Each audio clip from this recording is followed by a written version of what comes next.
All right, here are a few more examples of using the zero product property. So we have x plus 4 times x minus 5 equals 0. Well, in order to solve this, we do the same thing. We take the first parentheses, x plus 4, and we set it equal to 0. And we take the second set of parentheses, x minus 5, and set that equal to 0.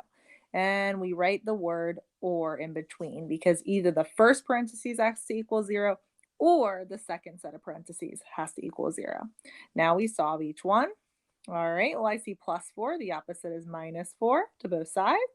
So x, 4 minus 4 is 0, and 0 minus 4 is negative 4. Okay, so x has to equal negative 4, or let's do the other one.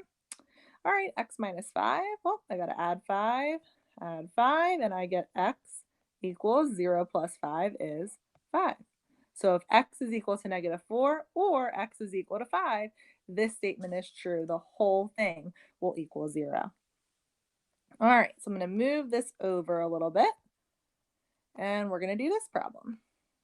All right, same process. Put a line down the middle. Same process here. All right, take your first set of parentheses, 2x plus 6 equals 0. And your second set of parentheses, x minus 1 equals 0, and put the word or in between. All right, first one. All right, so I need x by itself. So I'm going to first get rid of my 6. It's plus 6. So I'm going to do the opposite, minus 6 to both sides.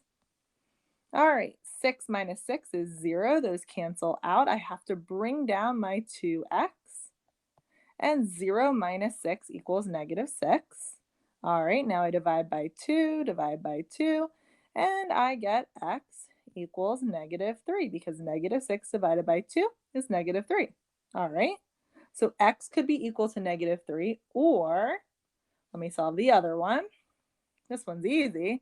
All right, I see minus 1. I'm going to do the opposite, plus 1.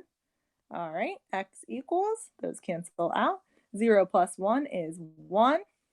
All right, if I want to, I can write it again, but either x equals negative 3 or x equals 1, and I'm done. All right, two more quick examples. Same thing. If I want to solve this, I take my first set of parentheses, x plus 5, set it equal to 0, write the word or in the middle. And then my other one, 2x minus 3, and set that equal to 0. All right, so let's do the first one. Subtract 5 from both sides, and I get x equals 0 minus 5 is negative 5 because those cancel out, and 0 minus 5, there we go. All right, or now it is okay to get a fraction. So remember that as we do this. All right, I want x by itself, so I'm going to first get rid of this 3 by adding 3 to that side and to the other side. All right, I'm going to bring down my 2x. 3's have canceled out. 0 plus 3 is 3. All right, get rid of the 2 by dividing by 2 on both sides. And we can leave it as x equals 3 over 2. Some of you may want to make that a decimal. You can if you want. It would be 1.5. That's fine. So here are our two answers. X equals negative 5 or x equals 3 halves. And we're done. Last one. Okay. Last one here. I'm going to put a line down there. All right. So this one, while we don't have two sets of parentheses, technically we could put parentheses around that first x, or we can just think of it as its own entity, its own thing.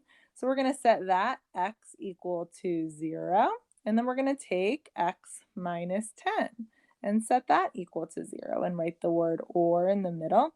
All right, well, we don't have to do anything with this. X is already by itself. So either x equals 0, or let's do the other one. All right, x minus 10 equals 0. Well, let's add 10 to both sides, and we get x equals, those 10's cancel out and equal 0. 0 plus 10 is 10. And we're done. So in this case, x could be equal to 0 or x could be equal to 10.